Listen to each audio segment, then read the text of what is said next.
नमस्कार, तारा न्यूज मध्ये मी सुरेखा तुमचं मनापासून स्वागत करते। कोल्हापूरच्या राजकारणात आपली वेगळी ओळख निर्माण करत सामाजिक कार्याची नाळ जपणाऱ्या आणि महिलांच्या प्रश्नावर ठाम भूमिका घेणाऱ्या पूनमताई सोळगावकर आज आपल्या सोबत आहेत। प्रभाग क्रमांक 20 मधून महिला अनुसूचित जाती भाजपाच्या इच्छुक उमेदवार म्हणून त्या मैदानात उतरणार आहेत। आतापर्यंत त्यांनी ड्रेनेज असो, पाणी समस्या असो, रस्ते समस्या असो किंवा महिलांचे प्रश्न असो, यावर त्यांनी ठामपणे लढा दिलाय आणि त्यांच्या लढ्याची जोरदार चर्चा सध्या सुरू आहे। त्यांचा नेमकं या इलेक्शनमध्ये काय विजन असणार आहे हे आज आपण जाणून घेणार आहोत।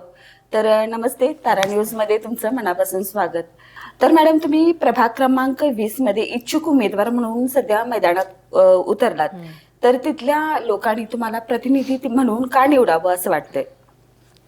प्रतिनिधी निवडणं जास्त गरजेचं आहे की माझ्यासारखं नेतृत्व जर त्यांना पाहिजे असेल किंवा जर धाडसी नेतृत्व म्हणा किंवा आपल्याला ज्या गरजा म्हणजे आपण ज्या गोष्टीसाठी आपण लढा देतो किंवा आपल्याला जी नाही आत्तापर्यंत दिलेली नाही आहे किंवा तिथं झालेल्या नाही आहेत गोष्टी, गटरी असतील, रस्ते असतील, पाण्याचा प्रॉब्लेम असेल किंवा बाकीच्या आदरच्या पण समस्या, त्या भांडून झगडून घेणारा जर नेता पाहिजे असेल तर त्यांनी मला निवडावं अशी माझी मानसिकता। की आम्ही आतापर्यंत ते सगळं केलेलं आहे। नवीन कॉलन्या ज्यावेळेला उपनगरात आमच्या ज्या झाल्या होत्या तेव्हापासून आम्ही हेच करत आलो आहे। आत्ता अजूनसुद्धा ते प्रश्न प्रलंबित आहेत लोकांचे की बाबा पाणी येत नाही, उपनगर वाढत गेली, जसं जसं कॉलन्या वाढत गेल्या, विस्तार होत गेला आहे, तसं तसं ते पाण्याचा प्रॉब्लेम आला, रस्त्यांचा, गटरीचा प्रॉब्लेम, ड्रेनेज लाईन नाही आहे।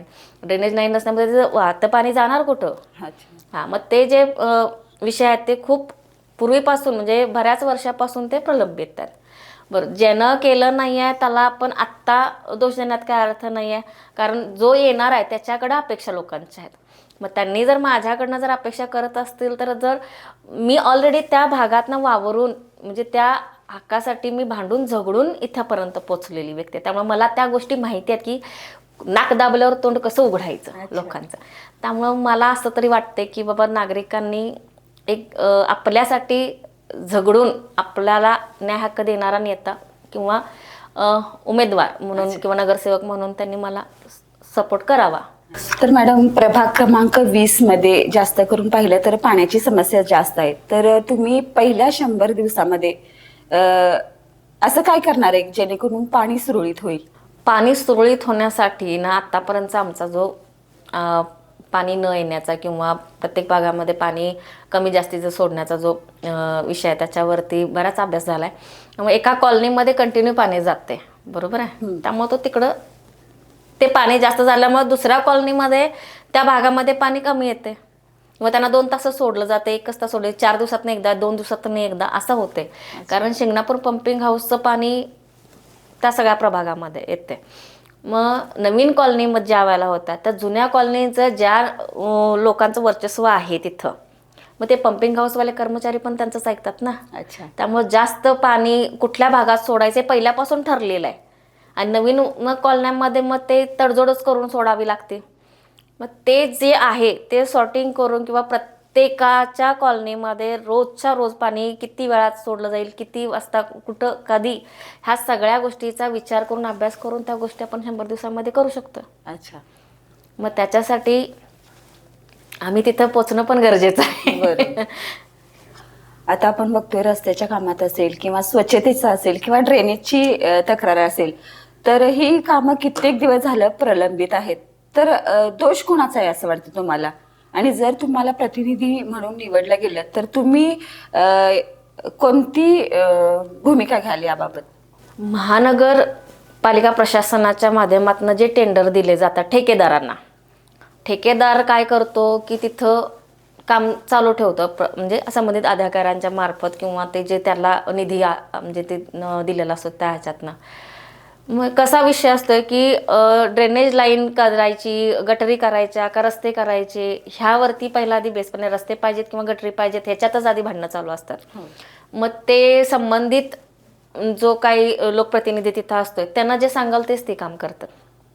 मग प्रलंबित म्हणजे ज्या वेळेला त्यांनी सांगणार त्यावेळेला तो ठेकेदार तिथं काम करणार ना। आपण महानगर प्रशासनाला पण महानगरपालिकेच्या प्रशासनाला असं नाही बोलू शकत की तुम्ही इथं नाही केलं की तिथं काय केलं नाही। स्थानिकचे जे आहेत लोकप्रतिनिधी ज्यांचं वर्चस्व आहे त्यांनी आतापर्यंत पुढाकार घेऊन हे का केलं नाहीत हे आपण विचारू शकतो।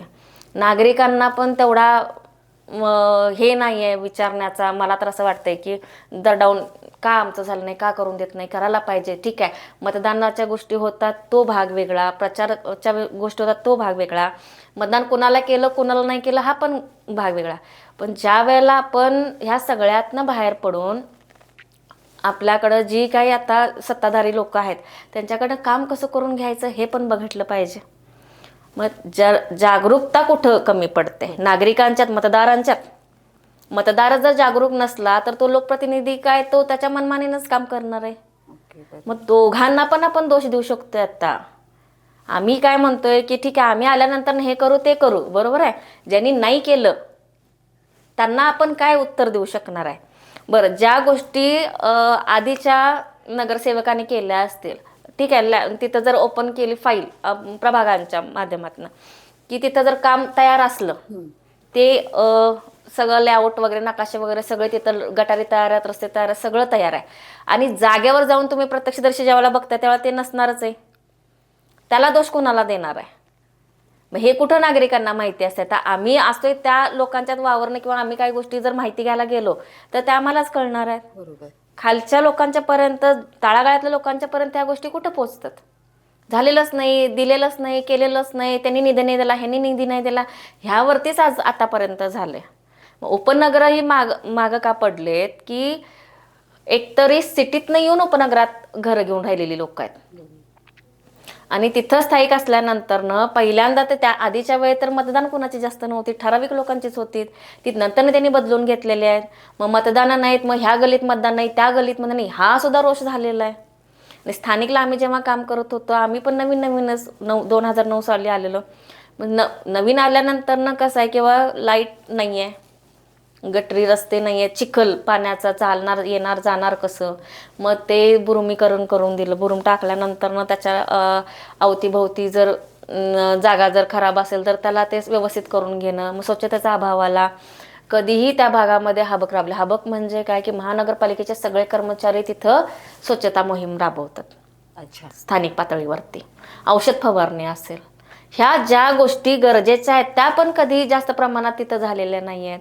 हां ठीक आहे, एखाद्यानं कोणीतरी मुद्दा आमच्यासारख्यानं उचलून धरला तर तेवढ्यापुरतंच ते होते, नंतर त्याच्यावर परत पांघरून घातलं जाते. मग मतदारांच्यात पण ती जनजागृती होणं गरजेचं आहे. आता आम्ही ग्राउंड लेवलला उतरून आम्ही तेच सांगतो, तुम्ही बोला, तुम्हाला जे पाहिजे आहे ते तुम्ही बोलल्याशिवाय कसं कळणार आहे लोकांना, भांडल्याशिवाय कसं कळणार आहे. मग हा जो मुद्दा आहे तो लोकांनी पण त्या पद्धतीनं त्या गोष्टी, म्हणजे आपलं घर आणि आपला परिसर किंवा आपण जो राहतोय तो एरिया कशा पद्धतीने डेव्हलप झाला पाहिजे यासाठी पण तयारी दाखवली पाहिजे. तर तुम्ही आतापर्यंत महिलांसाठी बरीच कामं केलेली आहेत, तर महिला सुरक्षेसाठी तुम्ही पुढील काही नियोजन केलं आहे का? हां, प्रभागाचा जर म्हटलं, प्रभागातनं आमच्या इकडं बऱ्याच गोष्टी आता आपण ऐकतोय तुमच्या त्या प्रभागामध्ये महिला सुरक्षित नाही आहेत, महिला नाही आहेत, मुलं नाही आहेत, जे ज्येष्ठ नागरिक असतील, म्हणजे जरी यासाठी तुम्ही काय ठोस भूमिका घेणार आहे? सध्या तरी मी ज्यांना त्यांना पण बोलते की सध्या पोलीस स्टेशन बऱ्याच वर्षापासून ते म्हणजे ती पोलीस स्टेशन तिथं व्हावं हे मंजुरी आलेली आहे, बऱ्याच वर्षापूर्वी आलेली आहे. आणि त्यासाठी मी स्वतः पण ह्या आधी म्हणजे 2014ची इलेक्शन झाल्यानंतरनं निवेदनं वगैरे संबंधितांना दिली होती, जुना राजवाडा पोलिसांना, PSI साहेबांना वगैरे.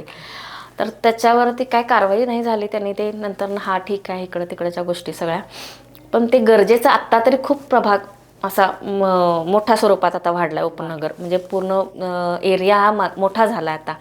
आणि चेन स्नॅचिंगचे प्रकार आले, मर्डर आता म्हणजे ते चालता बोलताच ॲक्सिडेंट आहेत, मर्डर आहेत, किंवा ते गस्ती पथक फिरत नाही, काहीतरी गोष्टी अशा चुकीच्या घडतात की मग फोन करणार कोणाला.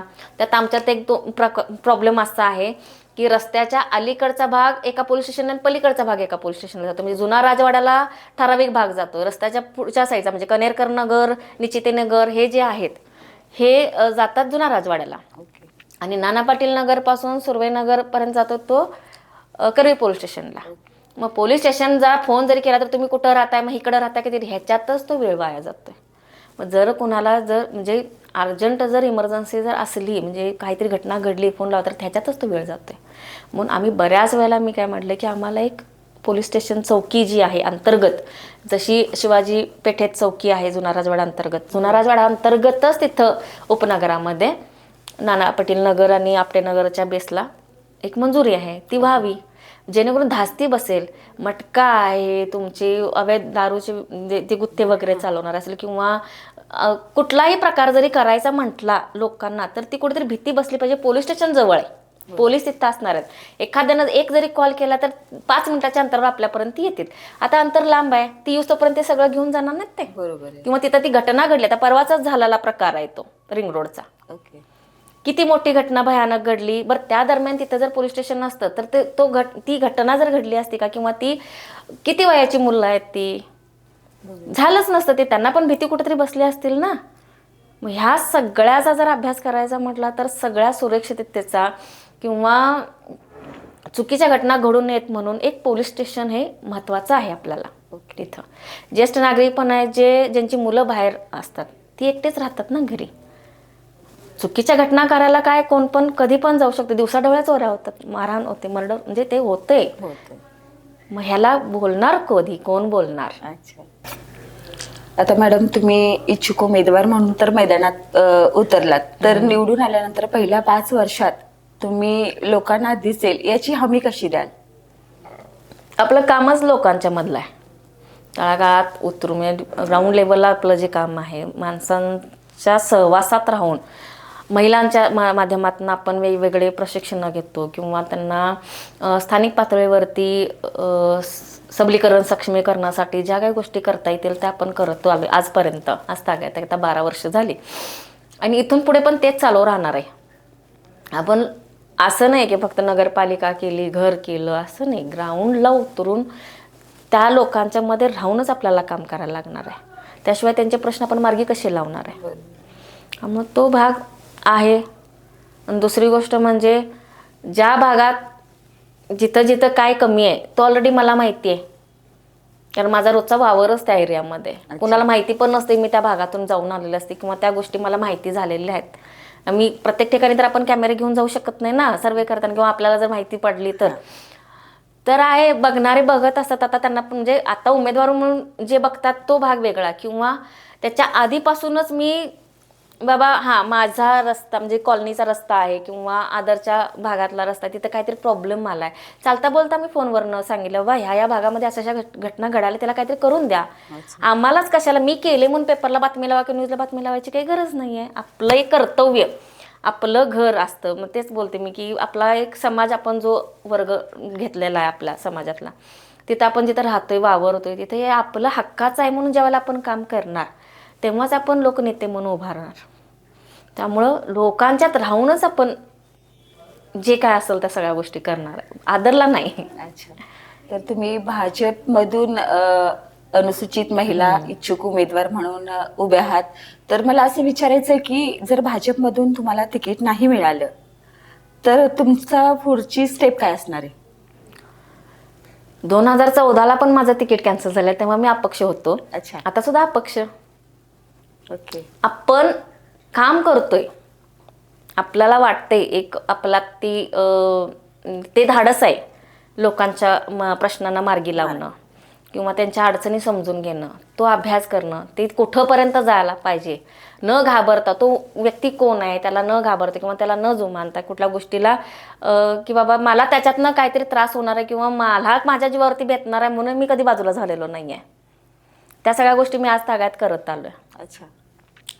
त्याच्यामुळं त्या ओघाने म्हणजे पुढची वाटचाल अजून सुद्धा मी चालू ठेवल्या. आणि हे आता उमेदवारी जाहीर झाली आहे, महानगरपालिका 6 वर्षानं लागले.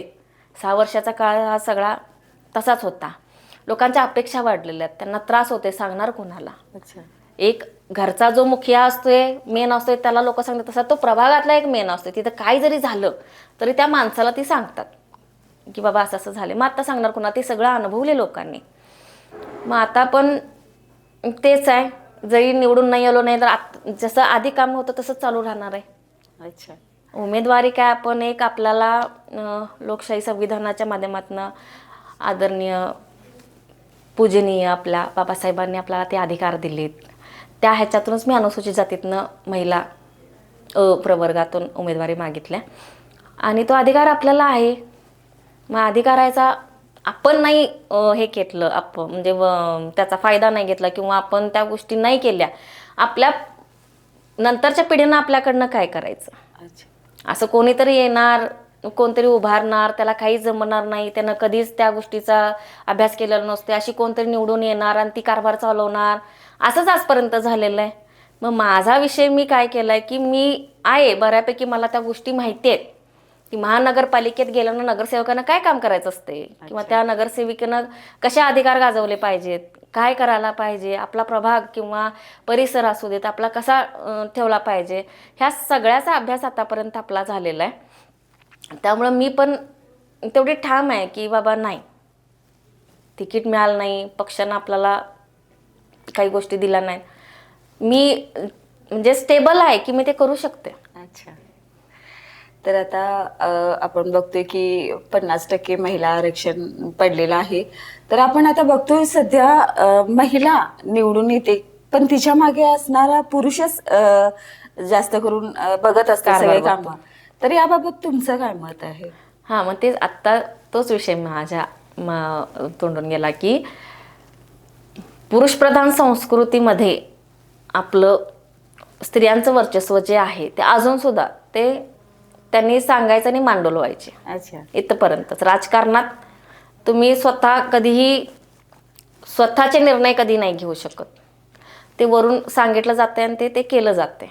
सीटा उभा करणं असेल महिलांना किंवा कोणतरी घरातले असेल, वैयक्तिक स्तरावरती ज्यावेळेलाच ती लेडीज येते किंवा ती महिला काय ते करायला जाते, तर तिला मग पाय खेचण्याचा प्रकार असतील, जाणून बुजून तिला त्रास देण्याचा प्रकार असेल, बदनामी करण्याचे प्रकार, असे बरेच गोष्टी होतात. त्यामुळं महिला पण नाहीत धाडसानं कुठं पुढं आलेल्या आजपर्यंत. आणि सगळ्यात जास्त टफ आहे ते राजकारण. तुम्ही कुठलाही जॉब करा, राजकारण नाही करू शकत. त्यामुळं बऱ्याच गोष्टींचा अभ्यास करायला गेलं तर महिलांना ते दबवण्याचे प्रकार होतात. काही गोष्टी अंतर्गत असतात ज्या त्यांना बाहेर पाडायच्या नसतात. त्यामुळे आतापर्यंत शोभेची बाहुली अशी मस्त साडी पैठणी नेसणार, वरून पूर्ण दागिने वगैरे मडलेले, छान असं सजायचं, त्या खुर्चीत बसायचं, सह्या करायच्या, इतपतच झालेलं आहे. कधी कोण असं वैयक्तिक एक लेडीज आहे जिच्या मागं पुरुषच नाही आहे आणि महानगरपालिकेचा कारभार तिनं त्या बाईनंच सांभाळलाय, दाखवून द्यावं मला आजपर्यंत, कोणी असू देत. रणरागिणी तारा राणीने जसं संस्थान आपलं चालवलं ना एकटीनं, तशी कोण आहे महापौर किंवा नगरसेविका जिनं आपला प्रभाग न पुरुषाला हाताशी धरता चालवलाय आहे का? मला एक तरी मला दाखवाच. तुम्ही पत्रकारितेत आहे, तुमच्या तरी तोडून नाव येतंय का ते? आता प्रत्येक स्त्री मागे पुरुषच आहे. स्त्री मागे पुरुष आहे, पण तो पुरुष तरी कुठं म्हणतोय की तू जा तिथं. मग असं ह्यामध्ये काही बदल व्हावा असं वाटते का? मी आले तर तो नक्कीच होणार आहे, कारण नाहीच आहे कोण, मीच एकमेव अशी आहे. अरे बाबा, म्हणजे आम्ही म्हणतोय ना, तुम्ही अधिकार दिलाय ना, तर असा द्या की एकदा बघा तरी. नाईक पिक्चर सारखं एक दिवसाचा तरी बाबा तूच निर्णय घे, तू काय घेतेस ते तरी बघूया. तो विश्वास तरी त्यांनी दाखवायला पाहिजे ना. बरोबर. जी स्त्री करू शकता, मला नाही वाटत तो कोणी करू शकतोय. आणि ती स्त्री पूर्ण सगळ्यांचा विचार करून करणार काम, एकाचा कुणाचा विचार करणार नाही. अच्छा. पूर्ण तिला सगळे सारखेच. आम्ही म्हणतो आमचे विरोधक कितीही कोणीही असू देत आमच्या समोर, त्याच्यासोबत आम्ही हसत खेळतच वावरणार. आम्ही असं कधीच नाही कोणाला काही गोष्टी केलेल्या चुकीच्या की बाबा त्यांच्यामुळे आम्हाला त्रास झाल्यामुळे आम्ही थांबलो किंवा ग बसले नाही. आम्ही आमच्या कामात असतो. आम्हाला तुम्ही कितीही प्रेशर खाली आणलात किंवा काय, तर अशा बऱ्याच लेडीज आहेत ज्या वैयक्तिक स्तरावरती काम कोल्हापुरात आता करतात, एकट्याची लढाई. मग तसं प्रतिनिधित्व द्या म्हणते. कुणाची तरी बायको आहे, कोणतरी कार्यकर्ता आहे, त्याची आई आहे, कुणाची तरी बहीण आहे, कोणतरी कुणाला तरी बाबा ती सामाजिक कार्यकर्ते म्हणून त्यांना तिकीट द्या म्हणून तो मागं उभारलाय, असं नको आहे. कोबड्या घेऊन चालणं सगळ्यांनाच येते हो. कोबड्यात टाकून जो पळतोय तो रनरअप होतोय फर्स्ट रँकला, तसं देऊ देत की. अच्छा. आतापर्यंत कुठं काय केले सांगायचं, त्यांनी माना हलवायच्या. कोल्हापूर महानगरपालिका नाही, तुम्ही पंचायतपर्यंत सगळीकडे जावा, त्यांचे नवरेच तिथं असणार किंवा त्यांचे रिलेटिव्ह, भाऊ, वडील, हे तेच काका हे असंच असणार आहे. बाईला अधिकार नाही, तो अधिकार त्यांनी द्यावा. खरंच जर महिला सक्षमीकरण सबलीकरण त्यांना वाटत असेल ना की बाबा बाई करू शकत्या, नुसतं बोलण्यात आणि ह्याच्यात नाही, भाषणात नाही, प्रत्ययात आणून द्यावं. आम्ही पण थोडंसं, आम्हाला पण वाटेल ना आमच्या कामाचं काहीतरी चीज झालं. तर आता आपण बघतोय राजकारणात समीकरण दिवसेदिवस बदलत चाललेत. काय सांगाल याच्यावर तुम्ही? समीकरण बदलणं म्हणजे महायुती किंवा महाविकास आघाडीचा जर राजकारण जर प्रॉपर जर ऐकायचं झालं ना तुम्हाला माझ्याकडनं, तर आमचा जो अभ्यास की आधी एकत्र होती, नंतरनं फाटाफूट झाली आणि जिथं नेते असतात, कोल्हापूरचं राजकारण हे गटातटाचं राजकारण आहे. पक्ष आणि हे मग गटाताच्या राजकारणात जो नेता ज्याचा आहे तो त्या पक्षात जाणारच ना. आम्ही वैयक्तिक केलेलं आहे. आमचे नेते जे सांगतील तेव्हा आम्ही त्या संबंधितांचेच प्रचार केलेत. मग ते पक्षात कोणतेही असू देत, आम्हाला माणूस महत्त्वाचा. राजकारण हे एका बाजूला जाते आणि ज्या वेळेला तो स्थानिकला नेता निवडून येतो ना, त्याचं एक वेगळंच बॉन्डिंग लोकांच्या सोबत असते. मग आम्ही असं नाही म्हणत, महायुती आहे, भाजपनं आता ज्या काही योजना महिलांसाठी राबवल्या त्या आजपर्यंत कोणी नाही केल्या.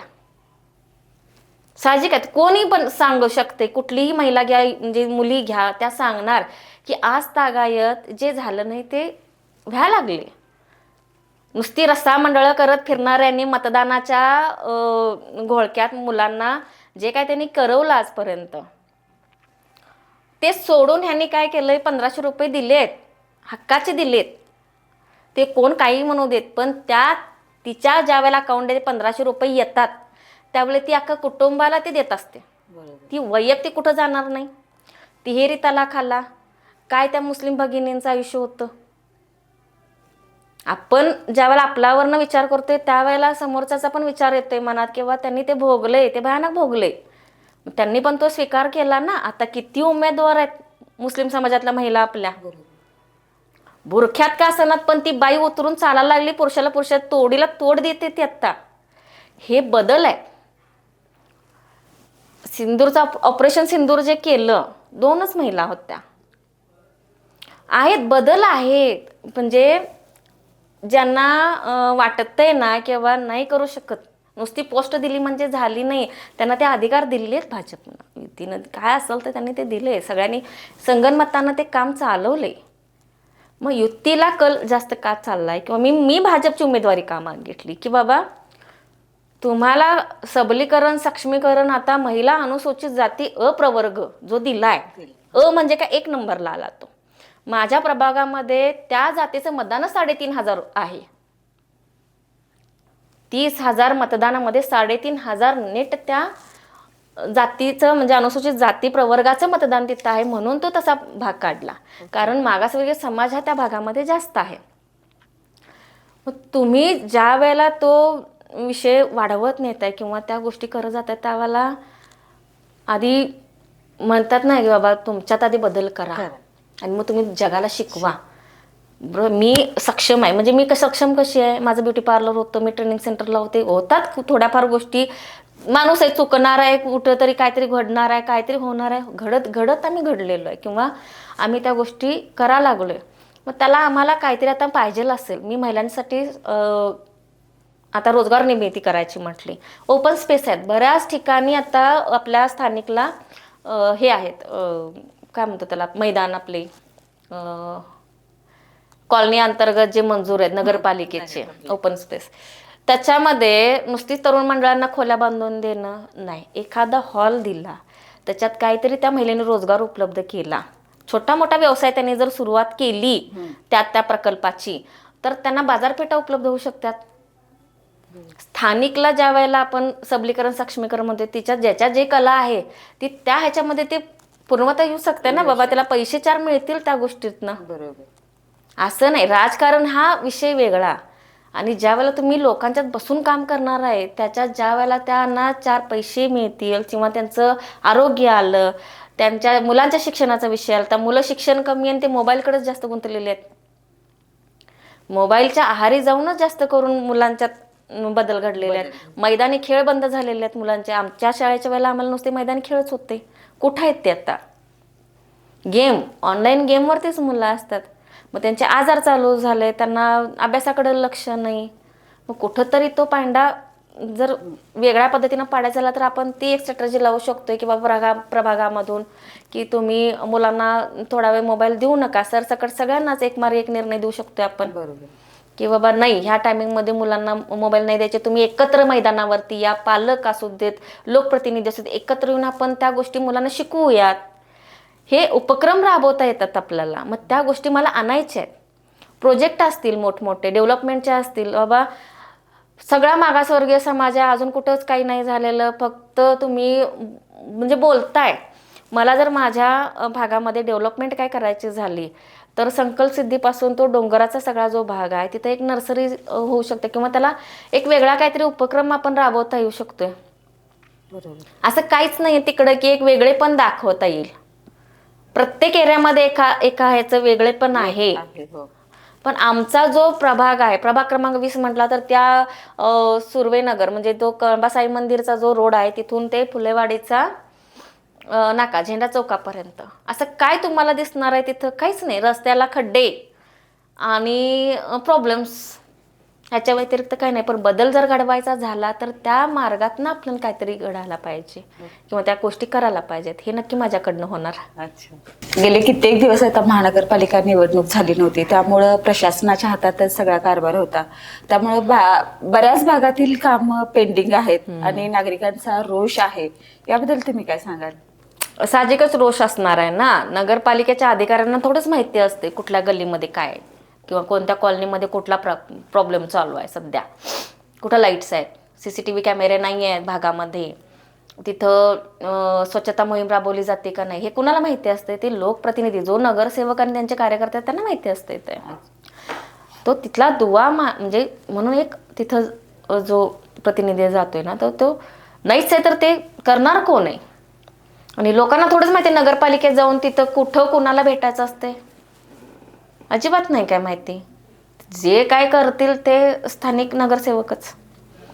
मग आत्तापर्यंतचा जो काय म्हणतात ती आता न झालेला जो कामाचा विषय आहे तो आता इथून पुढेच होणार आहे. मग त्यांना आता समजून सांगून सगळ्या गोष्टी हाताशी धरूनच करायला लागणार आहे. आता तुम्ही प्रभाग क्रमांक 20 मध्ये अनुसूचित महिला इच्छुक उमेदवार म्हणून उभे आहेत. महिलांसाठी बरंच तुम्ही आतापर्यंत काम केलेलं आहे, त्यांच्यासाठी लढा दिलेला आहे. अजून इथून पुढे तुम्हाला त्याच्यासाठी काय करायची इच्छा आहे? अनुसूचित मागासवर्गीय उमेदवार पदासाठी मी जे माझं कार्यकाल आहे तो आतापर्यंत आपण चालू आहे. पण ते उमेदवार असं म्हणून नाही किंवा महिलांसाठी आपण जिल्ह्याच्या बाहेर सुद्धा आतापर्यंत कामकाज केलेलं आहे. बरेच प्रॉब्लेम्स आपण सोडवलेले आहेत. आमचा एक विषय होता 2020-21च्या दरम्यान मैत्रिणीच्यातनं की आपण महिलांसाठी सगळ्या गोष्टी करतोय आणि महापुरुषांच्या जयंत्या आल्या किंवा लोकनेत्यांच्या जयंत्या ज्या वेळेला येतात त्यावेळेला एक आमच्या मनात खल असायची की आम्ही 14 एप्रिलला किंवा क्रांतीसूर्य आपले महात्मा ज्योतिराव फुले जी आहेत त्यांच्या पुतळ्याला हार घालण्यासाठी बिंदू चौकात आम्ही नेहमी जातोय. ओके. आणि एक सल आमच्या मनामध्ये की ते दोघं जण आहेत पण त्यांच्या जोडीला ज्यांनी बाबा खरोखर त्यांचा अधिकार आहे, रमाईंचा पुतळा, सावंतचा पुतळा म्हणजे सावित्रीमाईंचा पुतळा. ओके. ह्या 2 गोष्टीसाठी आम्ही तेव्हा पण कलेक्टरना भेटून एक आंदोलन किंवा काहीतरी गोष्टीची मागणी करून तिथं ते तोच पुतळा तिथं असावा असं आमचं जरा असं होतं. जिथे विषय चालू होते तोपर्यंत जरा अशा गोष्टी वेगळ्या झाल्या ते कोविड आणि ह्याच्या पुरामुळं. आत्ता मी ज्या वेळेला ह्या गोष्टी सगळ्या होतील, निवडून येईन तो भाग वेगळा, पण आम्हाला ते 2 पुतळे तिथं बसवायचेच आहेत. रमाईंचा एक आणि सावित्रीमाईंचा एक. की ज्या वेळेला त्यांच्या जयंत्या असतात तेव्हा महिला म्हणून आम्ही तिथं त्याचं उपक्रम नेहमी राबवू शकतो. मुलांना घेऊन आहे तुमचा. ज्या वेळेला आपण जगासमोर आपलं नेतृत्व दाखवतो, आपणच त्यांना नाही काही गोष्टी शिकवल्या तर मग ते पुढं जाऊन ते पण असंच चालू राहणार आहे ना. आता आमच्या डोक्यात हा विषय आला आहे, ज्या वेळेला आम्ही तिथं शालेय मुलांना घेऊन किंवा महिला युवतींना घेऊन ज्या वेळेला उपक्रम राबवू तर ते पायंडा कुठंतरी तो पडत जाणार आहे. आणि तेच आपल्याला बिंबवायचं आहे की शिक्षण आहे, संस्कार आहेत, तुम्ही फायनान्शियल किती स्ट्रॉंग आहे ह्याच्यापेक्षा तुम्ही विचाराने ज्ञानाने किती मोठे आहात हे महत्त्वाचं पाहिजे. तुमचा पैसा आहे, तुमच्याकडं सगळं आहे, पण तुम्हाला बुद्धीच नाही, तुमच्याकडे ज्ञानच नाही, तुम्हाला पुढे जाऊन काय करायचं हेच जर माहिती नसेल, नुसतं ज्या ओघात एक ब्रँडच्या ओघात जर तुम्ही जाणार असाल, मग तुम्ही शून्य. हे जेव्हा आपण मुलांच्यात बिंबवणार का नाही, तेव्हा त्यांना कळणार आहेत काही गोष्टी. शाहू फुले आंबेडकरांची नगरी, पुरोगामी विचार हे रुजणार कधी? मोबाईल आणि नको त्या गोष्टींचा जो वावर मुलांच्यात आता सध्या चालू आहे तो थांबवायसाठी हे असे कुठेतरी उपक्रम पण राबवले गेले पाहिजेत ना समाजात, बरोबर. स्थानिक पातळीवर असू देत किंवा आदरला. आता उमेदवारी तुम्हाला मिळणार का हे पुढील काही दिवसात कळणारच आहे. जर समजा नाहीच तुम्हाला उमेदवारी मिळाली किंवा प्रतिनिधी म्हणून तुम्ही आला नाही त्या इलेक्शनमध्ये, तरी पण तुमचं काम पुढे असं चालूच राहणार? सामाजिक कार्यकर्त्या कोल्हापूर जिल्हा हे बदलू शकत नाही कोणी. ही जी पदवी आहे ही मी देण्यापेक्षा म्हणजे लोकांच्यात ना आपल्याकडे आलेली आहे. मी कधी म्हणले मला त्या सगळ्यांनी दिले, तुम्ही सामाजिक कार्यकर्ते आहे ना असं बोलतात ते, हा मग म्हणते मी आहे बोला. नाही, ज्या गोष्टी मी नॉर्मल सुद्धा करू शकते तर ते करत करत जात असताना त्यांचा बघण्याचा कल आपल्याकडे वेगळा पडतोय. पोलीस स्टेशनला दक्षता समितीवरती मी काम करत असताना मी कधीही विचार केला नाही रात्री आता वेळ झाला मी फोन उचलो करू, मी पोलीस स्टेशनमध्ये जाऊ का नको त्या लोकांना घेऊन, कधी नाही. एनी टाइम मी त्या गोष्टी करते. बाकीच्या पण असतील, काउन्सिलिंग असेल, आहे नवरा बायकोची भांडणं असतील, मुली पळून गेलेल्या असतात किंवा काहीतरी गोष्टी चुकीच्या घडलेल्या असतात, त्यांचं काउन्सिलिंग करणं आजपर्यंत माझं चालूच आहे. आणि मग काय ट्रेनिंग वर्कशॉप, बचत गटांचे स्टॉल्स, समाजामध्ये चांगलं कार्य करणाऱ्या महिलांना पण, पुरुषांना महिलांना दोघांनाही पुरस्कार देतो, वैयक्तिक स्तरावर देतो. आपण जो कामाचा जो माझा असते ना बेनिफिट आपला, त्यातले थोडे थोडे पैसे जे असतील तर आपण त्यामध्ये वापर करतो त्याचा. अच्छा, तर हे आतापर्यंत झालं, तर इथून पुढं तुमचा अजेंडा नेमका काय असणार आहे? अजेंडा जो आहे ना तो असा असणार आहे की पहिले तर प्रभागामध्ये एक महिला प्रतिनिधी म्हणून जी जबाबदारी मी पार पाडणार आहे किंवा ज्या गोष्टी माझ्या डोक्यात आहेत, पोलीस स्टेशन असेल किंवा प्रभागातला ज्या नगरपालिका किंवा जिल्हा परिषद अंतर्गत ज्या शाळा येतात त्या मागासवर्गीय मुलांच्या शिक्षणाचा विषय असेल किंवा त्यांना खेळाचं साहित्य, तिथं जे त्यांना मैदानी खेळाविषयी ज्या काही गोष्टी लागणार आहेत ते करता येणं, रस्ता गटरीचा तो विषय तर आहेच. CCTV आहे, पोलीस स्टेशन मंजूर करून आणणं तो महत्त्वाचा सगळ्यात मुद्दा आहे.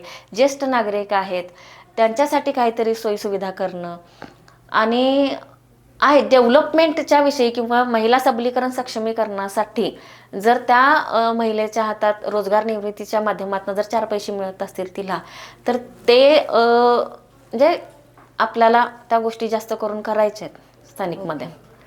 तोच असणारा विषय, डेव्हलपमेंट महत्त्वाची, शिक्षण घेणाऱ्या मुलांच्यासाठीचा विषय, पोलीस स्टेशन, ज्येष्ठ नागरिक, ह्या सगळ्या स्तरावरती आपला एक विषय. आणि त्याच्यानंतर महानगरपालिका, रस्ते, गटर, हे CCTV कॅमेरे, आरोग्यविषयक हा भाग वेगळा आणि तो भाग वेगळा. ह्या सगळ्यांचा समतोल साधून ताळमेळ करून महिला, नागरिक, युवक, युवती, मुलं, मुली आणि काय ज्या असतील, आता विषय म्हणजे तृतीयपंथीयांचा पण आपल्याकडं आहे, त्या तो पण आपण भाग बऱ्याच गोष्टीमध्ये हाताळलेला आहे. तर त्यांना पण ज्या भागामध्ये ती लोक आमच्या असतील किंवा आदरमध्ये असतील तर त्यांच्यासाठी पण काहीतरी गोष्टी करायच्या आहेत. सकट सगळ्यांसाठी आपण एक अजेंडा असा आणणार आहे. तर आज आपण प्रभाग क्रमांक 20 मधून भाजपाच्या इच्छुक उमेदवार म्हणून पूनमताई सुळगावकर यांची संवाद साधला आणि त्यांचं व्हिजन आणि अजेंडा नेमका काय आहे हे आपण पाहिलं. तर त्यांनी स्पष्टपणे आपले मत इथं व्यक्त केले. तर आता मतदार याचा कितपत विचार करतील हे पाहणंही तितकंच महत्त्वाचं आहे. तर पूनमताई, तुमच्या पुढील वाटचालीसाठी खूप खूप शुभेच्छा आणि तारा न्यूजला भेट दिल्याबद्दल धन्यवाद. थँक्यू.